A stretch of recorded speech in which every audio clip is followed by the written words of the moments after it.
Hello বন্ধুরা, শুভ সকাল।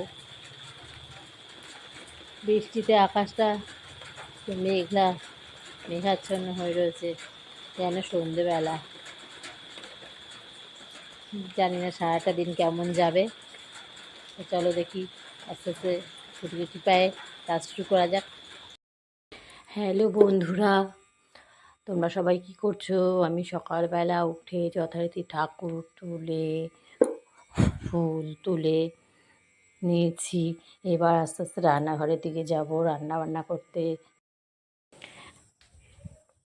বন্ধুরা, ডাল রান্না করা হয়ে গেছে, পনিরটাও রান্না করা হয়েছে। সব কিছু হয়ে যাওয়ার পরে তোমাদেরকে দেখাচ্ছি, না এত তাড়াহুড়ো করে দেখাতে গেলে দেখাতে পারবো না। তাই এবার আস্তে আস্তে আমি আরও সামনের দিকে এগিয়ে যাচ্ছি, দেখছি কি রান্না করা যায়। হ্যালো বন্ধুরা, দেখো তারপর আমি ওদিকে খানিকটা রান্না শেষ করে এসে কাজের ফাঁকে ফাঁকে এদিকে আসছি। এদিকে আসার কারণ হলো, কালকে পুরো বাড়িটা পরিষ্কার করতে পারেনি, তাই আজকে আবার এসেছিলেন ওই দাদা, কাজ করে গেলেন। তাই ঘাসগুলো ছেটে দিয়ে গেলেন। তাই এখানেও খানিকক্ষণ আসলাম, এসে ওনার পেছনে খানিকক্ষণ বলে দিলাম কোন দিয়ে কী গাছ কাটতে হবে। কার ফুল গাছ রয়েছে, তো এখানে যদি নাকি কোনো ফুল গাছ কেটে ফেলে, ওনারা সব রকম কিছু বুঝতে পারে না, তাই একটু না বুঝিয়ে দিলে খুব অসুবিধে হয়ে যায়। তার জন্য আমি এসে ওনাদের সঙ্গে খানিকক্ষণ এদিকেও টাইম দিলাম। টাইম দিয়ে তারপর আবার আমি ওই দিকে বাড়ির দিকে রান্নার দিকে গেলাম। যথারীতি এদিকে যখন কাজ দেখতে এসেছি, তখন আজকেও আবার সেই গাছতলায় দেখি একটা নারকেল পড়ে রয়েছে। নারকেলটাও আবার কুড়োনো হয়ে গেল। দেখো বন্ধুরা, হ্যাঁ হ্যাঁ, ভালোই আছে, জল হচ্ছে। আমি আওয়াজ পেয়েছিলাম, একটা টাইমে আওয়াজ পেয়েছি, কিন্তু বুঝতে পারিনি যে নারকেল পড়ে রয়েছে। তাই নারকেলটাও কুড়িয়ে নিয়ে গেলাম। এবার আবার খানিকটা রান্না বাকি আছে আমার, সেই রান্নাটা শেষ করতে হবে, তাই এগিয়ে যাচ্ছি।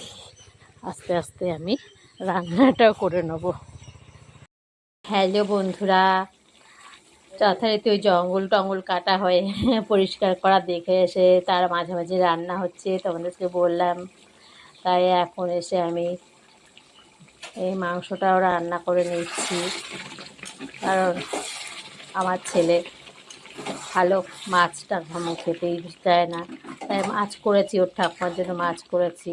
তাই অল্প করে মাংস করে নিলাম, যে ছেলে খুব ভালো খায় মাংস, কারণ মাছও ভালো লাগে না খেতে। ডিম ভালোবাসে, তবে ডিম তো সবসময় দেওয়া যায় না, তাই আর কি। হ্যালো বন্ধুরা, আমি স্নান পুজো সব সেরে চলে এসেছি, হয়ে গেছে আমার সব। এবারে দুপুরে খাওয়াটা মেটালেই হয়ে যায়, সবাইকে খাওয়ারটা দিলেই হয়ে যাবে আমার আজকের কাজের সমাপ্তি, দুপুরের কাজের সমাপ্তি। আরও থাকবে বিকেলের জন্য রাতের রান্না।